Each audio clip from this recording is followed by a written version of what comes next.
So here we are, sharing secrets of the soil with me, your host, Regenerative. Hello, soil lovers, and welcome back to another episode of Secrets of the Soil. I'm super excited to be digging deeper into our soils. We've been joined by a guest from across the ditch. Ewan, welcome to our podcast. Hi there. Glad to be here. Excellent. Share with our soil-loving community who you are and what you work on. Well, a bit of a deeper question. I'm a farmer, really, and I was brought up on a peat farm, which my father broke in from a piece of scrub in a swamp. So he made a farm, and we learned a lot about soils and how to do shit. Although when we turned into being dairy farmers on the peat farm, I stayed for a certain amount of time, but I just didn't want to be ploughing paddocks and milking cows and everything. So I bought our own farm in Waihi, which is about 40 k's from where I grew up. Most beautiful part of the world, great climate, shit soil. I didn't put that on the prerequisite before I left and got there. So once got there, had to make it work, and was lucky enough to meet people that posed the question, and I asked more questions, and I drove some people mad until they couldn't answer. And then I had to move on to the next questions. And along the way, I got invited to join Brookside Laboratories from Ohio in the States to train with them, which was an absolute godsend. With that, I could test and measure everything I was doing on the farm. So we had many episodes of, what was going on and how people wanted to continue the process. People turned up, fertilizer companies, and say, look, you just need to put some more super on. And I developed this moron theory. Well, if I was going to put more on, I was going to be the moron. So, so I tested and measured everything. And after I'd learnt what was what, I threw that away and just carried on because I could see the visual response. So we went on with that beef farm, and we started marketing our own beef because it was outstanding quality, won some national food awards, and started supplying probably the top 10 restaurants in New Zealand. And with that, a whole lot of farmers said, what the hell are you doing?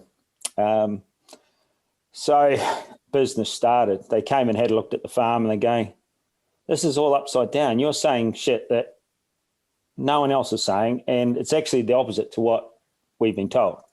You have long pastures, you have plants that look like weeds, you have rotations, and everything's wrong, but it worked. And you'd give them a steak and they'd go, oh, shit. Whatever we're doing it wrong. So that started. And that was the door that opened the box. I was learning stuff all the time. I think the biggest thing after learning with Brookside was that it is such a cool organisation. It allows me to test and measure everything I want to, and the parameters of what we test is quite wide. But what it taught me was that mineralogy wasn't everything. And the biggest kicker of all, because we didn't have any money at the time, I used a product called Basic Slag, and that came out of Glenbrook Steel Milk, just south of Auckland.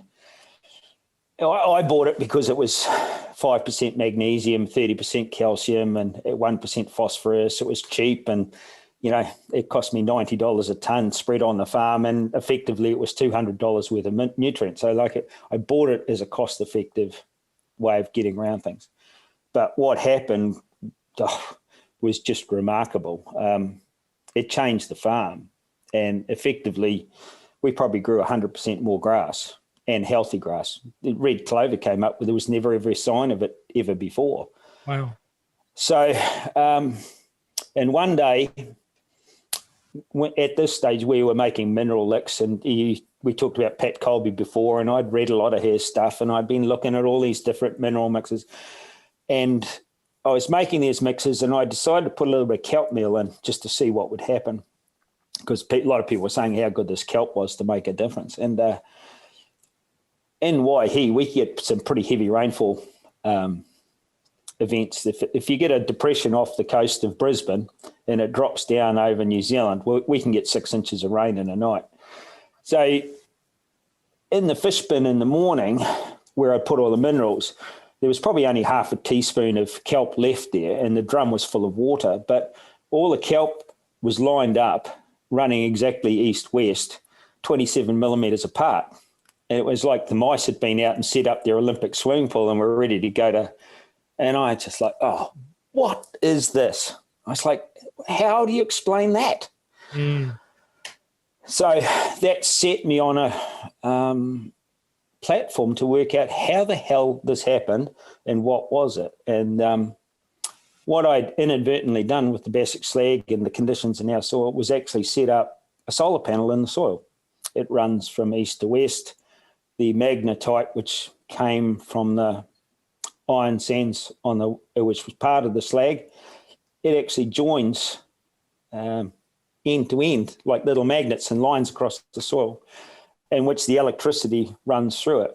And I found that forms of silica created electrical energy that ran down it, and then the research really went to town. Davis and Rawls, Phil Callahan, all about electromagnetic effects, trips to Acres USA, driving people more mad, solar panel experts, just you name it, I was in there. And probably took me about 12 to 15 months to fathom the process that UV light was coming in. It was reacting with the silica in the soil. It creates heat, light, and electricity. And with that, the current stimulates biology and it moves nutrient into the plant. And hey-ho, you've got really healthy plants. You grow more carbon. And that was my, whoa. Wow. This is pretty out there, Yeah, I love that. And I think that's, is this kind of like where the whole principle of like grounding comes from, like earthing your house and grounding yourself? Is it all interconnected with the same information that you found? I'd have to agree. It's all part of it. I think that the part that it showed me was that Earth has a natural electromagnetic spectrum. Yeah. And the closer you get to the poles, naturally it gets higher and higher. So in the soil where I live, if you can get 0.25 of a volt running east-west, that's pretty good. But if I go down to Southland, Invercargill, I'll get to 0.6. And the highest I've ever seen has been in North Wales and Britain. I go up to 1.5 volts. So it's a hell of a lot of energy going through your soil, which changes the seasonality and the speed that things grow. So, the pennies were dropping all over the place, and people can feel this stuff, and I was putting it into context. Yeah. Because I love science. I just love the numbers and the facts and the figures and the, not normal sort of the way I look at it being told what to do. I just like, how does that work? And away you go. Yeah, that curiosity. I love that. And you mentioned while you were explaining then about how you were doing farming upside down. What intrigued you to do it differently? Was it because you saw other mentors, or were you just wanting to play around with what you were seeing and trying something different? What created you to have an upside down farm? Well, that was the thing about growing up on the peat farm. There was nothing before us. So we walked into a clean slate, and you only did what worked. You didn't do what other people told you to do. It's like someone would say, oh, you need to put a shitload of that stuff on, and go, oh, well, we'll try a little corner, and it didn't work, and go, nah. And so it was trial and error, and we did things because we were the masters of our destiny. And when I moved across to the farm in Waihi, I didn't have any money, and it's like empty pockets sharpen the mind. Yeah. Most farmers are under the pump at the moment, so they're looking.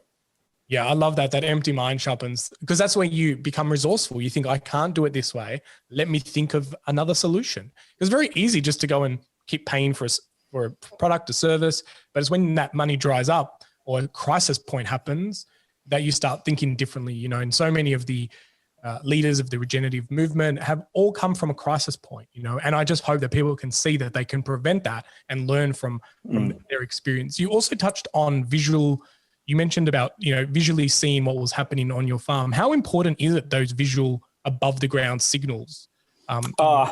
Look, it's up above and below, but I mean, the visuals are massive, because when you see it, you go, what happened there? Then you investigate it. Without you seeing it, you don't know something's going on. And, Albrecht, he's a fantastic quote. He says, read books and study nature. If they don't agree, throw away the books. Well, yeah. Yeah, I can use that one. It's brilliant, and we take that on board. I mean, Albrecht was one of the greatest researchers, and yet, if you really look deeply, he looked at what was working. He could see what was working. Then he dove in to find out how it was working and what was going on. Yeah. So that's how he found the best soils in the world. Yeah, they were working. Yeah, absolutely. And a lot of material is coming forward now about First Nation and how they observed and just sat with nature. And I think, a lot slowing down and getting off the tractor and doing these visual assessments is becoming a lot more popular. And you can't argue when there's a fence line between two different methods and one side's green and one side's brown. You just think, what's going on here? There's that visual cue. And unfortunately, humans, seeing is believing. Yeah, even then though, the programming of our growing up and how we do things is still the biggest challenge. I mean, I've been at field days where we showed people stuff and they go, oh, and I remember my dad sidling up to this guy and he says, well, what do you think? And he says, shit, if I could believe what I'm seeing, it's bloody amazing. And so, we had another instance probably only about a month ago where the neighbour next door, Floppy, I call him, I used to play rugby with him, but he comes screaming up the road to Dad and he said, he's done it again. He goes, what do you mean? He said, he took one of the weediest farms in the bloody district and cleaned it up without any sprays. And there's no weeds on your place either. So, they can see it, but sometimes they're a bit slow on the movement of what's next, Yeah, absolutely. And do you think it's just an education? Like, what is the next step? Is it being held, accountable by a mentor of some sort? Or is it just people are easy to stick with what they know, path of least resistance? A lot of it's fear. Okay. Yep. Huge amount of fear, especially in the people with mortgages in the dairy industry. The Dairy NZ tell them what they have to do and how they have to do it, and they feel safe, even though it might not feel right. It's not working that well. They still, we just better go there. Yeah. It's not until they step off the treadmill and go, shit, there was another way. Yeah. So money and fear are, we see that a lot in society right at the moment, don't we? Yeah, absolutely. And it's very interesting that, people can feel that it's not right, but yet there's this humane intuition of like just being safe, and that trumps even something that doesn't feel right, like safety and protection, and follow the bouncing ball in the system and we will be okay. That there's a lot of comfort in that. It highlights, I guess, from my point of view, how out of touch we are with our intuition and our feeling, which is also meant to be a guiding star or a way of knowing, what to do next. The common thing, like, this doesn't feel right, or that place feels shady, like it's a protective mechanism. I couldn't agree more. I say people don't, like a lot of things, and I saw it in the agriculture. A farmer would turn up to a discussion group and he'd talk to the people and say, look, I saw that over there, and whoever was running it just cleaned the floor with them because it didn't fit their narrative, and they'd saunter off and like this. And I'm a bit different. Like if I saw something, it was up to me to go and find out what it meant. And if somebody tried to wipe the floor with me, I'd just go, you should get your shit sorted out because this is how it works. Yeah. So, it's best to be armed with technology and the ability to do things. Most people don't back themselves. Yeah, 100%. And, unfortunately, we live in a world where that's how we're kind of trained, and, sit in the corner, do the right thing, put your hand up when you you want to ask a question, and we're conditioned that way. So I'm glad that more and more people are questioning that narrative and breaking that mold. I know your journey has led you on to writing a book. Why did you write the book? And tell us a little bit more about what's in the book and what it's all about. Yeah, well, the book, it was actually some clients said, well, why don't you write this down? And again, so one day I sat down with nothing to do when I started, and it's been a longish process, but I guess the thing is it saved me from being that toy that just said the same thing again and again and again and kept telling people the same thing over and again. So now it's like the book just backgrounds my journey, where I came from, how I got to where I learned what I learned. I mean, there's so many crazy stories in there that people just, oh, Christ, of course, that's exactly what happens. I mean, one of the ones that really comes to mind to me that people laugh their heads off is the one about the ragwort, where I was pulling ragwort on the farm and I could see all these beautiful worms and this fungi, and it was fantastic. And I thought, bloody hell, I've got to have some more of this. And an old friend, Tom Harris, who's now passed away, he was a good bugger. He used to put a lot of fungi in his fish emulsions that he was making. So I thought, I'll try this, putting this in the fish, and I'll throw this on the farm. And so this was great. And it was really interesting because it only took 4 days and it took all the smell out of the fish. It didn't have a pong anymore. So the helicopter came and it sprayed it on. It was all good, and things were all right. But come the springtime, all of a sudden there's all these ragwort plants started coming up over the whole farm, and flipping heck, all of a sudden I had 900 acres of ragwort. And yeah, God, it was like Van Gogh's summer flowers had shown up, and it was just like, oh shit, what did I do? But it showed, it was just an experience where people can see, look what happens when specific fungi hit a specific environment. They just went and germinated every ragwort farm seed on the farm, and I was like, oh, crikey. So I had to grin and bear it for a couple of years as it went through the cycle and disappeared out the far end. And but those are experiences. People have seen things like that in the past, but they've never been able to put the one and one together. And so when they leave that, I mean, I get jabbed in the ribs. Can I put any flowers out this year, Ewan? So no, but these are the experiences that I went through, and I documented them. And I can, just show you that there's lots of ways to skin a cat. Yeah. And it can be fun, and it can be trying at times too. But, I hoped that it was going to save a lot of people a lot of harassment for themselves. Yeah. And their wives. The book told me to do it. Yeah, that's right. Oh, no, you've done it again. So, but what it gets down to at the end of it really is, we've got to the point where we got really good at what we do. It's taken a long time, but we got really, really good at what we do. And we're accumulating large sums of carbon. We regularly accumulate between 7 and 25 tonnes per hectare per year on varying farms around New Zealand.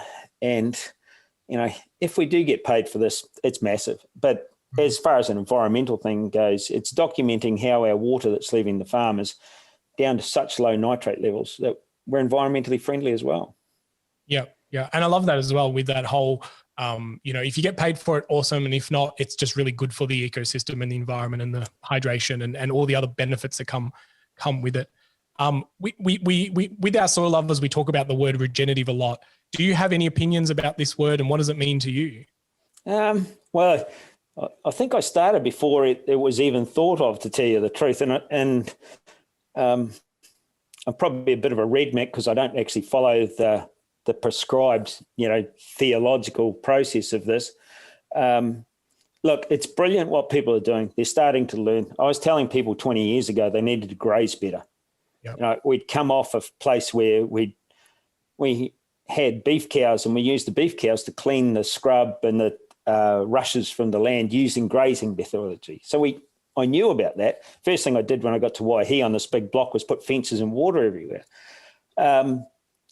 But at that point, I realised the soil was really important. And a lot of people are going down this regenerative track and they're not looking at the soil at the same time. They're saying, oh, well, if we get the right species and we cross it down, and I go, if you don't fix what's underneath first, you won't do anything. You'll just cause more havoc, and you'll spend a lot of money on seed and a whole lot of stuff if you don't actually take notice of what's going on. Yep. I couldn't agree with you more. And I think, hanging out with Farming Secrets and Helen and Hugo and what they've been able to see with this industry. Back then, there was no sexy word called regenerative ag, and everyone seems to be jumping on it. And there is a lot of fear in the industry of whether it's going to be hijacked. And, if we start talking about certification and all these frameworks, that it doesn't really align with, looking at nature and letting nature be your source of truth and say, this is what I'm observing, I need to do this, and the whole principles and practices of what regen ag is could get very messy. And so I definitely agree with you that it's all about the soil. And that is the reason why we started this podcast. And, Secrets of the Soil is all about, let's educate about what's happening below the ground, what's normally out of sight and out of mind, and really get, people interested in that side of the world, because that's our true North Star. You can do whatever you want above the ground, but if you're not nurturing below the ground, it means absolutely nothing. Yeah. So I agree with that. And a lot of people worried that it's getting greenwashed. Big corporations are starting to put this on their packaging and not really know what it means, so it's well, we've got some great things coming up. Some of these scanners that I don't think it'll be that long before they'll be able to go on your phone and be able to scan the quality of food. That'll be the end of the certification process. You're good or you're not. End of story. That's right. The other part that I suppose that I've got onto, understanding the soil, the electrical effect and what it has on biology and the toxicities and things that we need to clean up. But what I'd like to throw to people is that the greatest carbon builder in the soil is cyanobacteria. End of story. You can trample grass down on the ground, but if the soil's not there ready to be the receiver of that trash and break down the roots and all that sort of stuff, you're no good. But first of all, you had to photosynthesize the grass before you could actually put it in the ground. Well, those cyanobacteria, they're the greatest oxygenators on the planet. They're in the ocean, and they're quite happy living in our soils. They don't like aluminium, and they don't like poisons. So no sprays, and you've got to get the aluminium out of the profile of soil, right fungal species, and they will do stuff for you that you just can't even imagine. And all this multi-species crops and all this other stuff is like, forget it. You can save yourself a freaking fortune if you can get those guys working. Yeah. So share a little bit more. I'd love to go a bit deeper on that. Like, how do you encourage that bacteria and you've said the word very quickly, so I haven't been able to catch on how to say it. So if you want to repeat it. Cyanobacteria. Bacteria. Awesome. So now, these guys are hardy as far as climate goes. They live in the desert. And so when it rains, it's those guys that provide the nitrogen for the great bulb. In the ocean, if you look at the poles, just as spring comes and the melt comes and you get this massive boom of life, that's them. It's those guys that kick off, then the shrimps, the krill, everything else goes from there. So they are prolific in the right circumstances, and they're not so worried about the temperature being hot or cold. So like we grow more here in the wintertime, in the cold period of the year. Like you can watch the carbon levels go up, and you walk across the soil and it's like a carpet where all the worm castings are, and those guys are gobbling that cyanobacteria, bringing it to the surface, and round it goes. So what we do is we're using various seed products. You can use seawater to bring them in because they're prolific in the ocean, but they have to have a clean environment. They really do. I mean, you've got to have a good fungal set that's cleaned up the toxins, past chemical residues and stuff like that before they'll go. But when you get them to go, there's nothing like them. I just cannot. Speechless. They were the first organism on Earth. Right. And they have so many amazing properties. They'll restrand their DNA back to the original format. So you've got a process there that will allow you to correct defects in the genetic sequence. Right. Love that. And nature heals, nature repairs.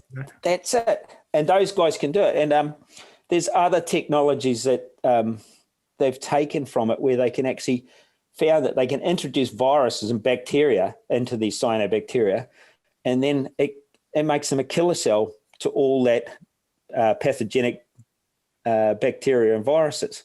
So if you feed these guys right, you go, oh shit, we've got a really bad bug coming to the population. No, we'll just go and spray it on the farm, and the food that we produce from that will then be the remedy to what was going on. It's like nature is so cool. Yeah. And yet they're trying to take it and, make money out of it. But it was so funny. I can't tell you the documentary I was watching about it, but it's called CRISPR technology. And they just clip the DNA of the cyanobacteria, inserts that DNA of the pathogenic cell, and then it goes, oh, that one, kill. Couldn't ask for better. Yeah. There's so many of our world's solutions have come from nature, and then we either have lost track of that and not even realize that that's where it comes from. And so we've just so become disconnected from nature. We don't even question where some of the things that we do live by day comes from, it's definitely an interesting world, and what a great world we live in as well, where we can just explore this stuff deeper. You can jump onto the internet and dig deeper and research it. And that can be a dangerous rabbit hole as well, because you get conflicting advice, but it really empowers you to bring power back to you, where you can go, oh, I like that resonates, and you can make your own assumptions. What was it like when you were trying to expand this to people and there wasn't this kind of internet world? And did you just have to build a really close community in your local area, or did you travel around and spread it to whoever wanted to listen?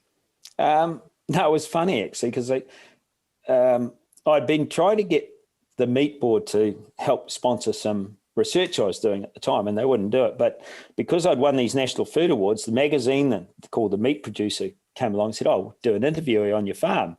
So they did an interview, and then all these people from around the country rang me up and said, what are you doing? So, free advertising. That's marketing. That's marketing, yeah. They came and they looked, and then I sort of went out to see their farms and have a look for resources, and it just grew. And we did a video once, and that video just went everywhere. So that was the internet at the time. It just got handed on here and there and everywhere, and it went nuts. But it went so nuts that the bureaucracy thought, shit, we've got to stop this bugger. He's causing trouble. So we've had our time with the government and their pseudo scientists and all that sort of stuff. And I suppose it's not to be looked at that I'm really pissed off about it. They made me go and research more. They made me get better and better at what we were doing. So I got to thank them. I'd rather have not had it, but yeah, there's always a silver lining, and I often say to people all the time, don't believe anything you hear, go and fact check it yourself, go learn it yourself, don't rely on a third party to be your fact checker, make your own assumptions. That's really, the power of what we have to do is be able to think for ourselves and research topics deeper and deeper until we're content. So within your book, is it more of these are the steps to take, or is it more of a resource manual where people can go to different parts? Do you read it from start to end, or is it more of a resource guide? Well, it's a story really, with all the things that we've found and how they impact. And then there's quite a summary about how they all fit together, and you can mold it all together and make it work. It's a journey. I think the fungal species or fungal inoculant we make now, I think we've got around 17 or 18 species that I know of in there now.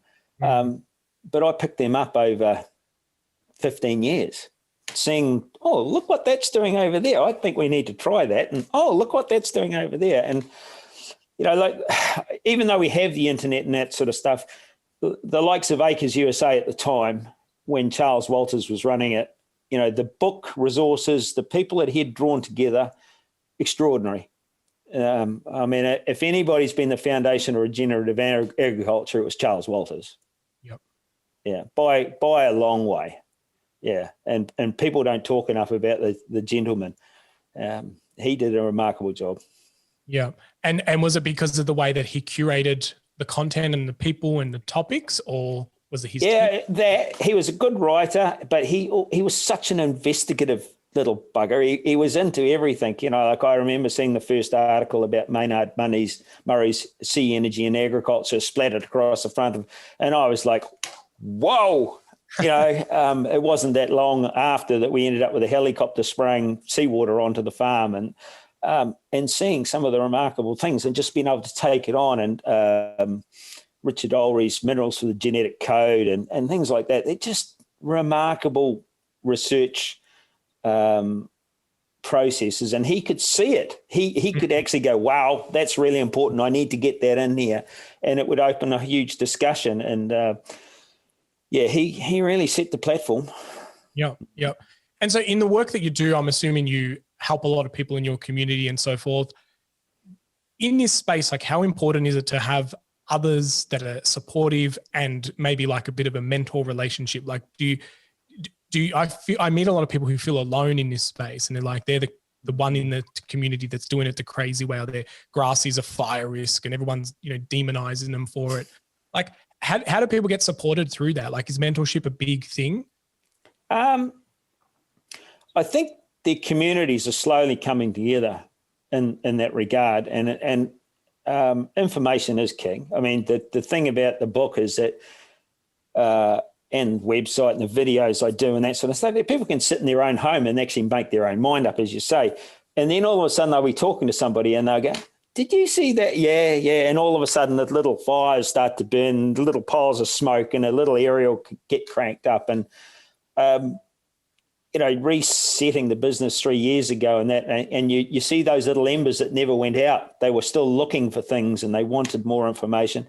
And they're quite funny, actually. The ones that have been around the longest, I've worked with a long time, they look at this regenerative thing and they sort of scratch their head and they're going, you were saying that 20 years ago. I go, yeah. But now it's sexy. It's sexy, yeah. And it's, I've got grey hair now and I didn't back then. That's the formula. That must be it. Look, social media is amazing. You're talking to people all the time. I post a bit of stuff, but I quite often put a lot of comments into people when they're asking some reasonably good questions or some really silly shit. I'll sort of point them in another direction. But it's a good platform. It's amazing how many are watching and never say anything. Yes. Ghost viewers, we call them now. People. Okay. Yeah, there's a word for it. It's people who just watch your stuff, but they never comment, they never subscribe, they never like. And one day they ring up and they're ready to go. Yeah. Where'd you come from? Who goes in the closet? Yeah. So, and I wonder whether like there is some nervousness with people when they discover this space to go, oh, I don't know if I really want to like this page and it's align myself with that. Or whether it's just people are really happy to declutter their mind of how many pages they belong to and just curate themselves, I'd have to say that given what happened when the Commerce Commission came after me, it's a frightening experience to put your head up and say, hey, I've found something. And yet in today's world with, the groups that are out there, it's a lot easier to say those things. But there's still people that are stuck in mainstream agriculture that are looking, and they don't want to be seen by their mates that they're looking. And it's quite surprising how many of them are, and they just haven't said anything. Yep. And I admire people who do put their hand up. I saw a post on Facebook this morning where, someone said, look, I'm a traditional farmer. I'm got all these inputs going on, and I want to explore this regen ag thing deeper, and like, where do I start and what do I learn? And, and so the curiosity there, and I feel like we're past that tipping point of the majority understanding that there is a different way moving forward. And you've spoken about carbon a little and using nature to build up that carbon. Why you focus so much on carbon? Do you use that as like your North Star or the signal of how the soil's performing, or one of them? I don't.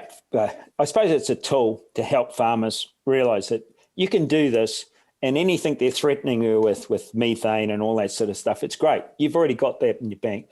The amount of grass you'll grow more because you've got it is another thing. The amount of moisture that you can hold because of it, and how fast your pastures will spring back because it's there. but it is an indicator. And there's plenty of other indicators too. I guess it's the buzzword at the moment, going around the traps. Yeah. And so soil tests really important for you? Yeah. Look, one of the things that I do that I don't think many do is we do 2 tests. We do what you'd call a chemical melt. We want to know everything in your soil, and we do the availables. And with that, we can actually look at the limiting factors. Like most people haven't understood how damaging aluminium is to the soil. And they don't understand the effect that past use of superphosphate. Now, I know New Zealand's had a big use of superphosphate. I think Australia has as well, as is a lot of parts of the world. When that goes on, it solubilizes the aluminium and it takes the hydroxide off silica. So the mechanism to remove aluminium in the soil is gone. Big problem. So if you're going biological farming after that and you don't do anything about getting rid of the aluminium toxicity, just go down the supermarket and have a look at the antiperspirants. They're all aluminium based. They all kill off, it's simple science. So I suppose when you look at it in that context, the book revokes my observations technology, and it gives you enough technology and science to go, oh, actually, this makes a lot of sense. Technically, it's right. And so when we bring these total and available soil tests up, you can actually see when you see the sulfur levels fall, you go, biology's not working. You'll see it correspond with the available nitrogens. There's boom, boom, boom. Okay, you've got that. And you can see what sort of soil you've got and what the things are that you need to go and attend to. And with that, you know when the biology will start to respond for you. So soil samples are seriously important and they need to be seriously accurate. We do GPS, test 2 levels down to 300 mils to do the carbons at the same time. Just accuracy. Yeah. Yep. I'm a data person, and you've spoken a little bit about that. I love tracking and measuring and putting it into a spreadsheet and seeing the charts. So I get very excited about the number of apps that are appearing that can help you solve these problems on your farm and in the paddocks and take photos and log it all in like a journal. And I think that's super exciting because what you track, you can measure and manage. So I'm a big believer of soil tests, and, just even you like explaining that, like such a simple thing, like sometimes the answers are right in front of us. Your deodorant has aluminium in it. Like why is that? Because it kills the bacteria that causes the smell under your armpit. And then that makes sense. It's like, well, if that's in your soil, it has to be killing the bacteria, like such a logical joining of dots. And sometimes the answers are right in front of our faces, but we're not looking for it and we prefer to ignore it, and so that is a, penny drop moment for me as well. Cause many years ago I removed, detoxed my life a little bit and I removed aluminium deodorants, but I still didn't join that dot. Like I knew about the aluminium in deodorant, but I never realized that it had that same kind of effect in our soil. So this is why I love doing these podcasts, because soil lovers, along with you, I'm learning a lot as well. And I love this, co-creation space that we've created here with our podcast. And so we're deep in the soil and the soil test. So Ewan, I want to ask you, if you were the voice of our soils, what would you tell us here on Earth? Look, the soil has a memory. It's reminded of everything that's gone on it. And it's done it in a technical sense because silicon is a computer chip. Just the same as the water molecule, it retains a memory. When something's gone on it chemically, physically, it remembers. And until you sort your soil out and get the right biology to clean that mess up, that imprint stays. And you are revisiting the sins of your fathers. I can tell you that now. And so we've been lucky enough to find enough fungal species that when stimulated by the electrical activity, they will clean the slate. It's called Control, Alt, Delete. I love that. That is right. And so when you do that and you get rid of that aluminium toxicity by using certain forms of hydrated silicas, volcanic silicas, you can put back the minerals that are required, the biology that's required, and it will play a merry tune for you forever. Yeah. As long as you look after it. I think that's really cool. It's like basically our soils have a really good long-term memory, and they remember everything that has been, done to them, but they forget but they won't forgive until you repair them, you know. So that's totally, and the consequences that I saw from when I put the electricity into soils that had that memory, even though they had no chemical residues, it actually expressed it in the plants. And it was like, holy, you know, and that's all in the book. It's like the experiences that, you know, we've seen. No one else, you don't have to go through it. You just, I can tell you, it's out there. I love that. You got lots of stories and shared lots of information. Ewan, it's been an absolute pleasure chatting with you today and digging deeper into our wonderful world of soils. How can our soil lovers and farming community get to hang out with you a little bit more? Where can they see your content and stuff? Yeah, so we've got a website, EcoFarm Aotearoa, which we've rebooted, and we're putting more and more videos in there, and YouTube channel. And I just get kicked more of the time. I mean, I need you on my side to actually put more content up there. But yeah, a book's available there, although we'd like to make it available in Australia if we can, save all the postage and that. And we're talking with a few Aussies already, and I've spent a bit of time over there in the past. I like the place, you know. Yeah. Well, I don't know. Have you been post-COVID? Could be a bit different. I haven't been there for a while. So, yeah. Yeah. No, I love that. I've really enjoyed our chat today. And soil lovers, all the links where you can hang out with Ewan will be around the video in the show notes, or if you're joining us for the video experience on the soillearningscentre.com. Well, it's been absolutely great chatting. I've learned to bucket load, and I'm sure everyone else has as well. Ewan, any final thoughts or parting bits of advice you'd like our soil lovers to think about? Don't hide in the corner. Love it. Get out there, get into it. Awesome. Well, on that note, soil lovers, thank you very much for hanging out with us. Get outside and get your hands dirty and keep digging deeper into our soils and get out of the corner. All right, until next time, keep curious.